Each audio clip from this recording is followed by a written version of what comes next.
सोने की घाटी पार्ट 11। दूसरे दिन सवेरे युवरानी ने जयराज को नील पर्वत के शिखर तक पहुंचाया।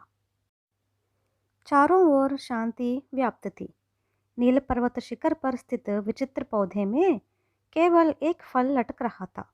वह फल नक्षत्र की भांति चमक रहा था। युवरानी ने फल तोड़कर जयराज के हाथ में थाम दिया और कहा, तुम्हें उस पार के जिस प्रदेश में जाना है, उसकी सीमा इस पहाड़ की तलहटी से शुरू होती है। वहाँ पर सदा घना अंधेरा छाया रहता है, आंधियाँ चलती रहती है, मगर इस नक्षत्र फल को खाकर निकलोगे। इसलिए इस प्राकृतिक प्रकोपों से तुम्हें कोई हानि नहीं होगी, मगर वहाँ पर कुछ दुष्ट शक्तियाँ होती हैं। तुम उनसे ज़रा भी डर जाओगे तो ये तुम्हें हानि पहुंचाने के लिए तैयार बैठी होगी। जब तक तुम्हारे मन में भय उत्पन्न नहीं होता, तब तक तुम्हें उनकी परवाह करने की कोई ज़रूरत नहीं है। थोड़ी भी डर हो तो मुसीबतों का सामना करना होगा। इस तथ्य को अच्छी तरह समझो। तुम साहस करके जाओ और विजयी बनकर लौट आओ। इस प्रकार समझाकर युवरानी ने जयराज को विदा किया। जयराज नक्षत्रफल खाकर आगे बढ़ा। थोड़ी दूर आगे जाने पर उसे पहाड़ के बीच एक सकरीली घाटी दिखाई दी। पहाड़ के चारों ओर घना अंधेरा था। थोड़ी दूर जाने पर जयराज ने युवरानी के लिए पीछे मुड़कर देखा। घना कुहरा छाया हुआ था, इसलिए उसे कुछ स्पष्ट दिखाई नहीं दिया।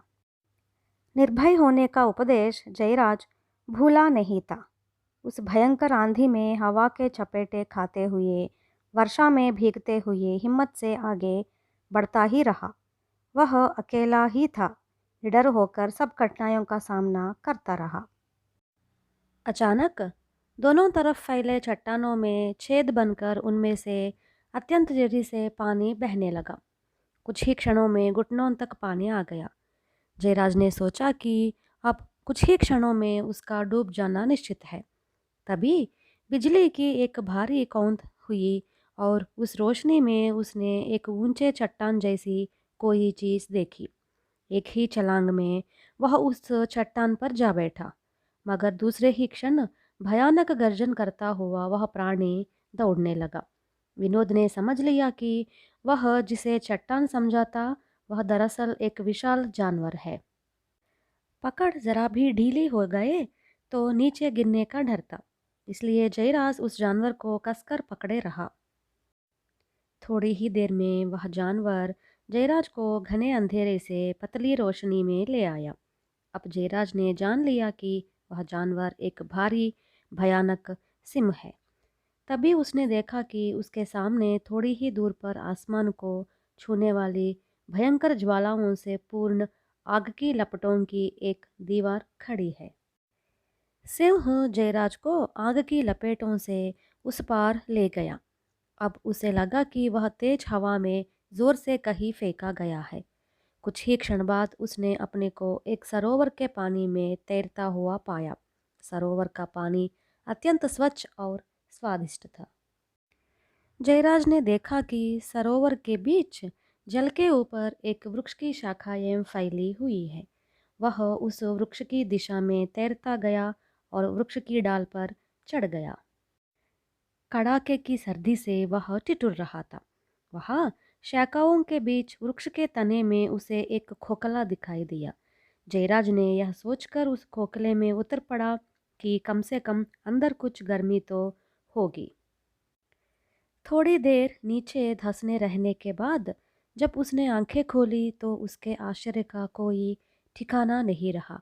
सुंदर पुष्पों से भरे एक रमणीय उद्यान के बीचों बीच एक मंदिर सुशोभित है, पर सरोवर कहाँ, वह वृक्ष कहाँ। एक वृक्ष के खोखले के अंदर इतना विशाल प्रदेश कैसे समाहित हो सकता है? इसमें आश्चर्य की क्या बात है?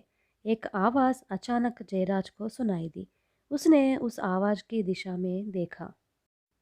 शांत प्रकृति वाला एक वृद्ध मंदहास करता हुआ उसके पास पहुंचा। जयराज ने सोचा कि वह व्यक्ति संभवतः उस मंदिर का पुजारी होगा। उसने पूजा प्रणाम करते हुए पूछा, महानुभाव, आपने मेरे मन की बातें कैसे ताड़ ली? जयराज की यही शंका थी। यहाँ इस भूमि में विशेष रूप से तुम्हारे या मेरे ऐसे कोई भिन्न भिन्न विचार नहीं होते।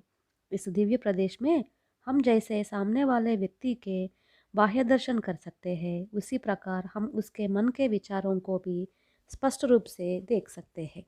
इतना ही क्यों, तुम अभी मेरे मन की भावनाओं को भी देख सकते हो। चाहो तो प्रयत्न करके देखो तो सही, पुजारी ने कहा। जयराज ने पुजारी के मन के विचारों को पहचानने के विचार से उसकी ओर देखा। दूसरे ही क्षण उस वृद्ध पुजारी के मन की भावनाएं जयराज समझ गया। आप मुझे बताने वाले हैं कि मैं इस मंदिर की देवी के दर्शन करने के लिए ही इतने दूर की यात्रा करके यहाँ तक आया हूँ। आप जानते हैं कि मैं 3 वर और मांगना चाहता हूँ, यही है ना? जयराज ने पूछा। हाँ, सच है। फिर भी इससे तुम्हें अधिक संतोष नहीं होगा, क्योंकि तुम 4 वर मांगने की कामना कर रहे हो, पुजारी ने कहा। हाँ, आपका कथन सत्य है, जयराज बोल उठा। पर यह संभव नहीं होगा, क्योंकि 3 वर ही सीमित है। क्योंकि एक समय तुम्हारे मन में 3 वर मांगने की इच्छा थी, अब तुम 4 वर मांगना चाहते हो। बहुत संभव है कुछ समय के बाद तुम 5 मांगना चाहोगे, और फिर 6, और फिर 7। देखो, इसका कोई अंत नहीं है। तुम्हारी यह प्रवृत्ति मैं अच्छी तरह जानता हूँ। जितना मिला है उसी से तृप्त हो जाओ। मैं कह रहा हूँ, इस तथ्य को जरा समझने की कोशिश करो। जयराज ने स्वीकृति सूचक सिर हिलाया। कहानी और है।